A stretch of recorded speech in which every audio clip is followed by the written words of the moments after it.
ग्रामीण भागातील जनतेच्या आरोग्याचे प्रश्न सुटण्यासाठी सर्व तालुक्यांच्या ठिकाणी उपजिल्हा रुग्णालय उभारण्यात आलं।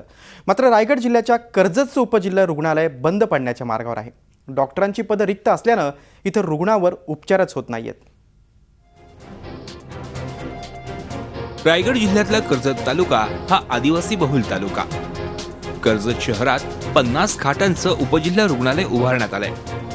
कर्जतचं हे शासकीय रुग्णालय विविध कारणांनी कायमच चर्चेत राहिलंय, कारण इथं रुग्णांना कधीच वेळेवर उपचार मिळत नाहीत। रुग्णालयात आधुनिक यंत्रसामुग्री तर नाहीच, शिवाय इथं सर्व सुविधांची वानवा आहे। रुग्णालयातील डॉक्टरांची पदं रिक्त असल्यामुळं रुग्णांची हेळसांड होतीये।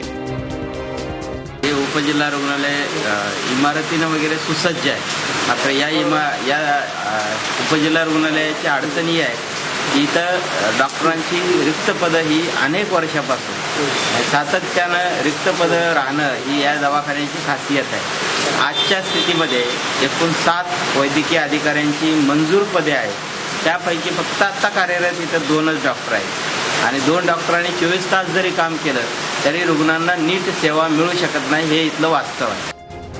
रुग्णालयात डॉक्टरच उपलब्ध नसल्यानं अखेर इथल्या सामाजिक कार्यकर्ता अशोक जंगले यांनी झी हेल्पलाईनची मदत घेतली। तक्रार येताच झी हेल्पलाईनच्या टीमनं कर्जतचं उपजिल्हा रुग्णालय गाठलं। रुग्णालयाची अवस्था अत्यंत दयनीय होती।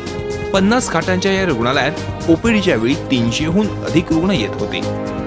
इथं वैद्यकीय अधिकाऱ्यांची एकूण 7 पदं मंजूर आहेत, मात्र केवळ 2च पदं भरण्यात आली। अपघात, सर्पदंश, बाळंतपण असे अनेक रुग्ण इथे येतात, मात्र उपचाराअभावी त्यांना खासगी रुग्णालयात जावं लागतं। आज उपजिल्हा रुग्णालयात फक्त 2 डॉक्टर असल्यामुळं विशेषतः गरोदर महिला ज्या डिलिव्हरीसाठी या भागात येतात, लहान मुले आहेत, यांच्या आरोग्याची काळजी घेण्याची जबाबदारी ज्या उपजिल्हा रुग्णालयावर आहे, त्या उपजिल्हा रुग्णालयातलेच रिक्त पदामुळे त्या सेवा त्यांना मिळू शकत नाही। आमची सरकारला परत विनंती आहे की ही जी तात्काळ रिक्त पदं जी आहेत ती तात्काळ भरण्यात यावीत आणि आरोग्य सेवा जी सरकारनं मान्य केलेली आहे, कायद्यानं मान्य केलेली आहे, ती रुग्णांना मिळाली पाहिजे असं आमचं म्हणणं आहे। कर्जतच्या रुग्णालयातील सावळा गोंधळ शिवसेनेच्या पदाधिकाऱ्यांनी पूर्वीही चव्हाट्यावर आणला होता। याबाबत थेट आरोग्यमंत्री दीपक सावंत यांच्याकडे तक्रार केली होती, मात्र त्याचा काहीच उपयोग झाला नाही। रुग्णालयाच्या दुरावस्थेबाबत झी हेल्पलाईनच्या टीमनं रुग्णालयाच्या अतिरिक्त वैद्यकीय अधीक्षकांना गाठलं। मीटिंग असते, फोनवरती असते बोलणं, परवा CS येऊन गेले होते। Everybody knows this fact very clear. Shortage of medicine doctors ते त्यांच्या स्तरावरती CSBD भरण्याचा प्रयत्न करत असतात, पण काय त्यांच्या पण मजबुरी असते म्हटलं जातं।